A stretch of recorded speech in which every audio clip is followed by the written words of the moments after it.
Do you avoid buttonholes?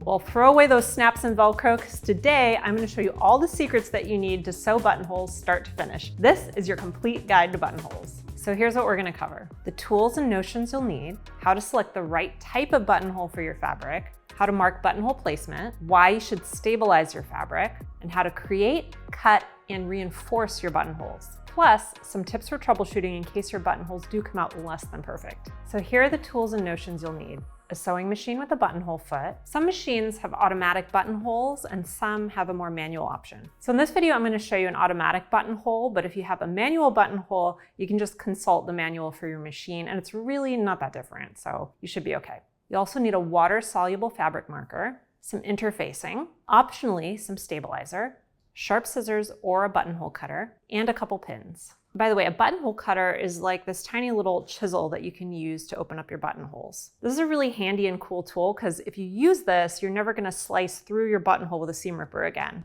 Now I want to talk about choosing the right type of buttonhole.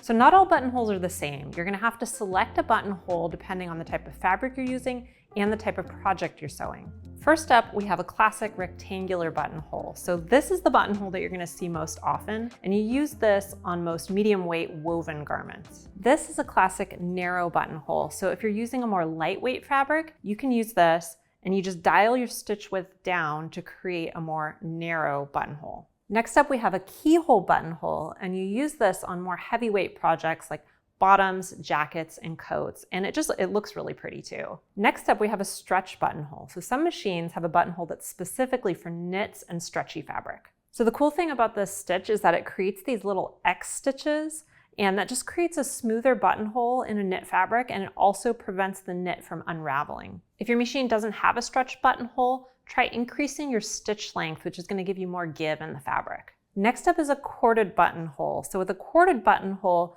this raises up the stitches above the fabric a little bit and it just looks really nice and fancy.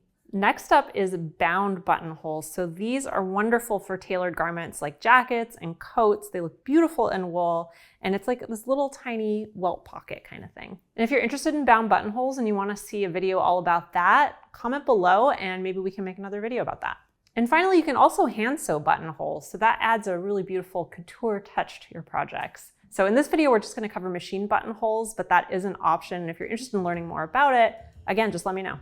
Next, I'm going to talk about how to mark your buttonholes. So most patterns are going to include buttonhole markings that are going to match the recommended size button for the pattern. But if it doesn't, or if you're using a different size button, just measure the button and then add 1/8 of an inch so you can make sure that your button fits through the buttonhole. Then use a water-soluble marking tool to mark the start and the end points of each buttonhole. Another thing to keep in mind, if you're going to change the size of the buttons from what the pattern says, you may need to move them in or out. So you may need to move them closer to the edge of the garment or away. So for example, if you're using a larger button than what the pattern called for, you might need to move it away from that edge. And if you're using a smaller button, you might need to move it a little bit closer to the edge just to keep it centered right down the center of your garment. And if you need to move your buttons up or down, so let's say you want to use more buttons or you're going to use fewer buttons than what the pattern called for, then you might need to adjust the placement up and down. So one handy tool for that is this expandable gauge. This gauge does the math for you so your buttons stay spaced evenly. Now we're going to talk about stabilizing your fabric. So your pattern will usually require interfacing to stabilize the fabric wherever the buttonholes are going to be. That's because buttonholes undergo a lot of stress as you're buttoning and unbuttoning your garment, so the interfacing ensures that the buttonhole is going to last. So a lot of people don't really like the way interfacing looks and they try to skip this part, and I think a lot of that comes down to using just kind of cheap interfacing. So I recommend for most garments you can use a knit interfacing, which is very lightweight and it has a lot of give to it, and it creates a more professional look in my opinion. But if you're using a stretchy or a lightweight fabric, you might actually need more support in addition to interfacing. These are the fabrics that are more prone to shifting or puckering when you're sewing a buttonhole. So stabilizer helps to make them a little bit stronger and makes the sewing process easier. So you can either use wash away, which washes away in the wash, or you can use tear away, which you just tear away when you're done. Does what it says on the tin. All right, we're ready to sew, so let's head over to the sewing machine and get this buttonhole started. Zoom! All right, so now I want to talk about setting up your sewing machine to sew buttonholes. Start by attaching your buttonhole foot to your machine. Then you'll measure the length of your button on your buttonhole foot using this little slider. Next, you'll select your buttonhole stitch, so refer to your sewing machine manual to find the stitch that you want. Now that your machine is set up, it's time to practice on scrap fabric. So you always want to test buttonholes on a scrap piece of your fashion fabric. When you're practicing, it's really important that you use the same fabric, stabilizer, and interfacing that you're going to be using for your project. This includes doubling over the fabric if you're sewing a placket or a waistband. You want to check for any tension issues or skipped stitches. And you want to make sure that your button fits easily through the buttonhole and it feels really secure. Then if you need to, you can make adjustments to the buttonhole length before you work on your actual project. I always test my buttonholes before I sew a button because it's always the one time that you don't do it and you decide to just skip it, or you just tear right into the middle of your blouse. Now it's time to create a buttonhole.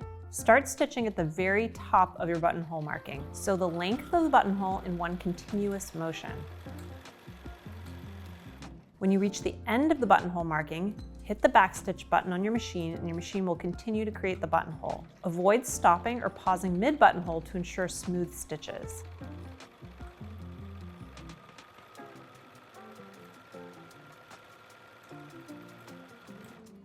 Your needle will usually go up and down a few times when it reaches the top of the buttonhole to indicate it's done. Repeat these steps for the remaining buttonholes. Once you've sewn all your buttonholes, it's time to cut them open. So you need to be really careful at this step. I don't want to scare you, but if there's going to be a buttonhole disaster, this is the step where it might happen. If you're using scissors or a seam ripper for your buttonhole, place a pin at each end of the buttonhole to avoid overcutting. And then cut carefully down the center of your buttonhole. It can help to start from the middle of the buttonhole and work towards each end. And if you're using a buttonhole cutter, all you have to do is chisel away on a little mat. Or a big mat, whatever mat you have. Now I have a couple tips for reinforcing your buttonholes. As soon as you're done sewing, press gently with an iron to set the stitches. Before you cut open your buttonholes, you can use fray check on the edges. Fray check makes the threads stronger, so it's less prone to fraying and it's easier to cut. So one tip I've learned the hard way is that if you're using fray check, be sure to first remove any of those water-soluble markings because fray check will seal them in permanently. Ask me how I know. You can also add bar tacks to the ends of the buttonhole for extra strength, which is really helpful on thicker fabrics or on outerwear. Now let's talk about fixing some common buttonhole issues that you might encounter. If you find that your fabric is puckering, try adjusting your upper thread tension, and then also remember to use wash away or tear away stabilizer for those fabrics. If you're experiencing uneven buttonholes, make sure that your fabric is aligned, and if you're still experiencing that issue, your buttonhole foot might need to be recalibrated. If you're getting skip stitches, rethread your machine and be sure to change your needle. Lowering your upper thread tension can also help prevent skip stitches if you're using heavier fabrics. Also, your machine might have some kind of weird buttonhole setting that you don't know about, so always make sure to read through your manual. That's really going to help you. If you're looking for an easy pattern to sew buttonholes on, I'd recommend something like the Seamwork Marlowe pattern. So the reason I recommend a pattern like this is that it has a really simple shape. It doesn't have a collar, so it's easier than sewing a button down, and it also doesn't have a placket, so that makes it really, really easy to practice buttonholes on. We also have a sew-along class to go with it, so if you're interested in that, I'll link that below too. I want to share a tip for creating a really stable buttonhole. You can use something called buttonhole gimp. So what's buttonhole gimp? Well, it's this thick thread that's kind of like waxed cording, and it's used to reinforce buttonholes. So buttonhole gimp is what you would use if you were making a corded buttonhole, which I showed you at the beginning of the video. And if you want to learn more about that, I really recommend this video right here.